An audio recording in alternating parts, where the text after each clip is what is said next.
Udah lama juga nih gak bahas pembalap F1 yang terlupakan, dan mengingat masih ada satu slot video masa lalu lagi sebelum kita mulai fokus ke paruh musim kedua, dan karena gue udah bahas soal pembalap Red Bull juga kemarin tuh, gue mau bahas salah satu pembalap yang dapat dikatakan merupakan korban pertama ultinya Mbah Helmut Marko di Red Bull Junior itu, dan gue membicarakan soal Jaime Alguersuari, pembalap yang merupakan Carlos Sainz sebelum Carlos Sainz itu sendiri, tapi ya nasib mereka beda aja. Nah, kenapa dia bisa terlupakan dan gimana kondisinya sekarang? Oke lah, skuy, ngopi. Bentar, itu gambar Oscar kah? Nah iya nih guys, lontong balapan ada rilis kaos baru lagi. Kali ini bertema 17-an dan karena tahun ini HUT RI81 ya cocok lah sama nomor balapnya Oscar. Lalu inget, Semangat 45 ini juga mengingatkan kita sama hasil tim merah itu di balapan terakhir. Jadi skuy dibeli guys dengan DM IG lontong balapan atau ya bisa kontak juga nomor yang sudah dicantumkan di poster.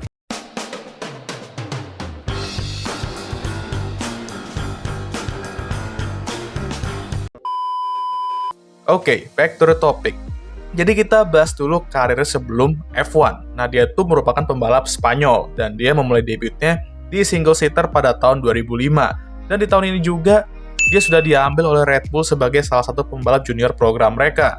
Mbah Helmut melihat potensi luar biasa dalam dirinya, dan walaupun baru nyetir 5 lap di Estoril saat tesnya itu juga udah cukup untuk memuaskan Mbah Helmut.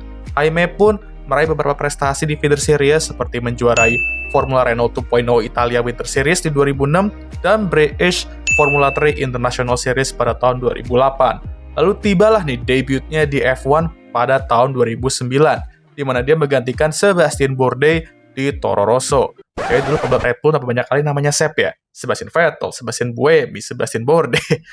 Dia akan bertandem dengan Sebastian Buemi, dan dia ini maksud gua tadi.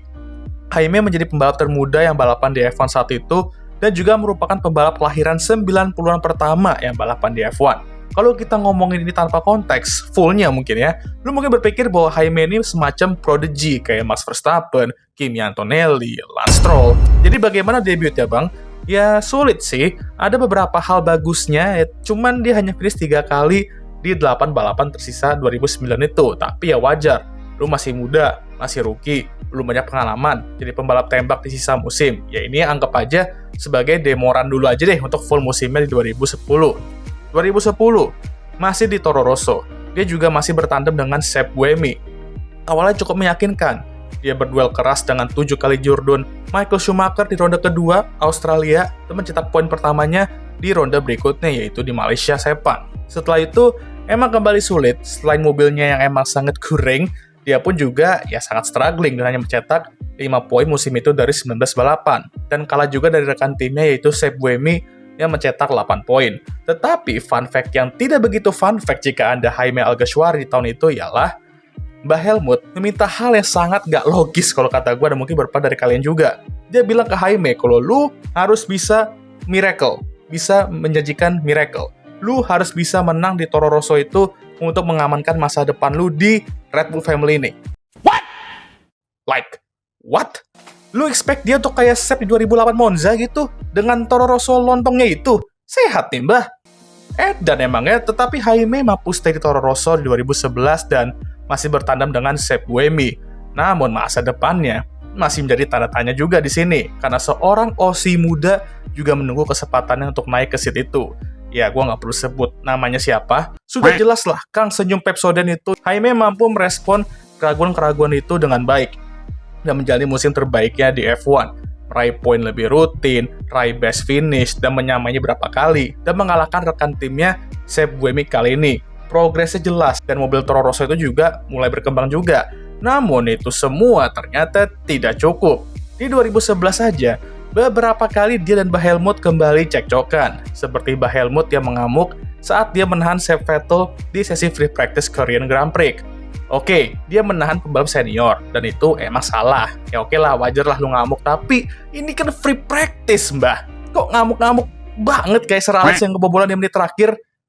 Dan perlu kita ingat, di titik ini, Seb Vettel juga udah resmi jadi juara dunia 2 kali, jadi ya buat apa gitu loh, ngamuk-ngamuk sampai segitunya. Free practice loh ini juga ya. Dan ini membuat Jaime pun kemudian memberitahu beberapa tahun kemudian bahwa dia langsung kena trauma karena kejadian-kejadian dengan Mbah Helmut ini. Sampai nangis dia tiap kali bangun pagi karena mimpi buruk Mbak Helmut teriak-teriakin dia kayak anak kecil gitu ya.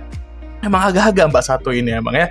Dan karir F1-nya stop di 2011 karena dia di-kick di akhir tahun ya, dan itu membuatnya nggak sempat untuk cari seat di tim lain di 2012-nya. Kasihan juga sih Jaime ini emang ya, padahal progresnya perlahan udah kelihatan, tapi nggak tahu kenapa Mbak Helmut ini malah keras banget ke dia gitu loh. Ngerti sih biar Jaime Alguersuari bisa atasi tekanan berat dan bisa bertumbuh sebagai pembalap yang fenomenal. Tapi ya gue rasa ya nggak gitu juga lah ngap caranya. Setelah F1, Jaime menjadi test driver Pirelli di 2012 dan 2013 sebelum akhirnya mencoba balapan di ADAC GT Masters, Formula E bersama Virgin di musim 2014 dan 2015 dan meraih kesuksesan di sana kan kata Miguel bang.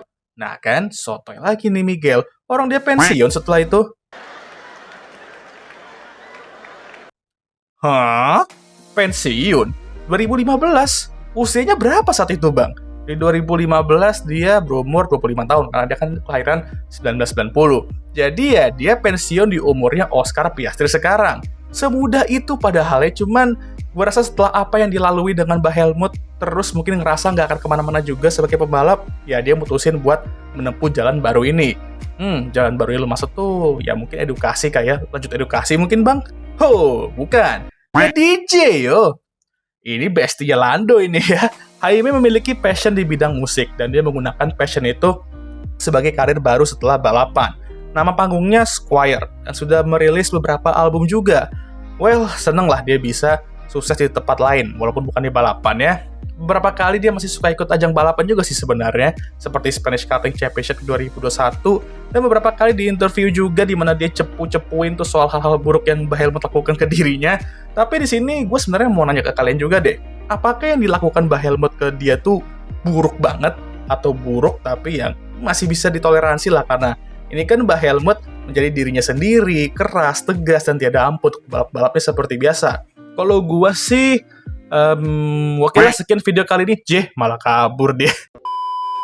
Jangan lupa dibeli kaosnya ya guys ya, walaupun udah lewat 17-annya, ini bakal tetap for sale sampai akhir Agustus nanti, tapi harganya udah beda, bukan 81.000 lagi, tapi 90.000. Oke, gimana menurut kalian? Apakah Jaime Alguersuari merupakan salah satu talenta muda yang disia-siakan Red Bull pada masanya? Tulis di kolom komentar. Jangan lupa untuk like, subscribe, dan share video ini, dan jangan lupa juga untuk menyalakan lonceng notifikasi agar kalian semua tahu ketika mengupload video baru. Jangan lupa juga untuk follow Instagram gue. BTW gue nanti minggu ini ya bakal hadir di Bukan Main Vindes ya. BTW kalian ada di sana juga nggak tuh ke Sentul ya? Komen juga, komen ya, biar kita bisa ketemuan nanti. Oke, seperti biasa video ini kalian tutup oleh Annyeong.